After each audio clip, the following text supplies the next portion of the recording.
Telugu Desam party నేతలపై ఒకవైపు అవినీతి ఆరోపణలు వస్తూనే ఉన్నాయి. అదే టైంలో సంక్షేమం, అభివృద్ధిపై వాళ్లు బాగానే దృష్టి పెడుతున్నారన్న వాదన బలపడుతోంది. పార్టీ అధికారంలోకి వచ్చినప్పటికంటే ఇప్పుడు టీడీపీ ఎమ్మెల్యేలు జనానికి బాగా దగ్గరవుతున్నారని ముఖ్యమంత్రి చంద్రబాబు నిర్వహించిన వరుస సర్వేలను బట్టి తెలుస్తోంది. ఆంధ్రప్రదేశ్లో కూటమి ప్రభుత్వం ఏర్పాటై ఏడాది కావస్తోంది. ఎవరు అవునన్నా కాదన్నా కూటమిలో ప్రధాన పాత్ర టీడీపీదే. తొలినాళ్లలో జనసేన, బీజేపీని సమానంగా చూసినట్లు కనిపించినా ఇప్పుడు అందుకు భిన్నంగా టీడీపీ మొత్తం డామినేట్ చేస్తోంది. ఈ క్రమంలో టీడీపీ నేతలపై కొన్ని ఆరోపణలు బహిరంగంగానే వినిపిస్తున్నాయి. మరికొన్ని బయటకు చెప్పలేక కూటమి భాగస్వాములు లోలోన మదనపడుతున్నారు. దారి తప్పుతోన్న టీడీపీ ఎమ్మెల్యేలను హెచ్చరిస్తూ వారిని దారికి తెచ్చేందుకు సీఎం చంద్రబాబు కొన్ని రోజులుగా అనేక వ్యూహాలు అమలు చేస్తున్నారు. ఇంటెలిజెన్స్ నిఘా పెట్టి ఎవరెక్కడ ఎలా పనిచేస్తున్నారో తెలుసుకుంటున్నారు. కేవలం దందాలకే పరిమితమయ్యారా, జనం కోసం కూడా పనిచేస్తున్నారా అని తెలుసుకుంటున్నారు. ఈ క్రమంలో ప్రజాప్రతినిధుల పనితీరుపై ప్రజలు ఏమనుకుంటున్నారనేది చాలా కీలకం. ఐవీఆర్ఎస్ ద్వారా ఫోన్లు చేయించి ప్రజల మనసును గెలుచుకున్న వారి వివరాలను ఎప్పటికప్పుడు రాబడుతూ టీడీపీ టీం ఒకటి ఎమ్మెల్యేల పనితీరును అంచనా వేస్తోంది. దానిపై నివేదికను చంద్రబాబుకు అందిస్తోంది. దీంట్లో గతంలో 70 మందిపై వ్యతిరేకత కనిపిస్తే తాజాగా వచ్చిన కొత్త నివేదికలో 40 మందిపైనే ప్రజల్లో అసంతృప్తి ఉందని స్పష్టమైంది. గతంలో వచ్చిన నివేదిక తర్వాత చంద్రబాబు పార్టీ నాయకులకు పలు అంశాలపై దిశానిర్దేశం చేశారు. అంతేకాదు కొందరికి వార్నింగ్ కూడా ఇచ్చారు.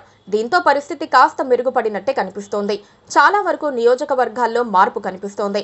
గతంలో పార్టీ నాయకులపై పెట్టిన నిఘా, సర్వేల ద్వారా తీసుకున్న అభిప్రాయాలు చంద్రబాబుపై తీవ్ర ప్రభావం చూపించాయి.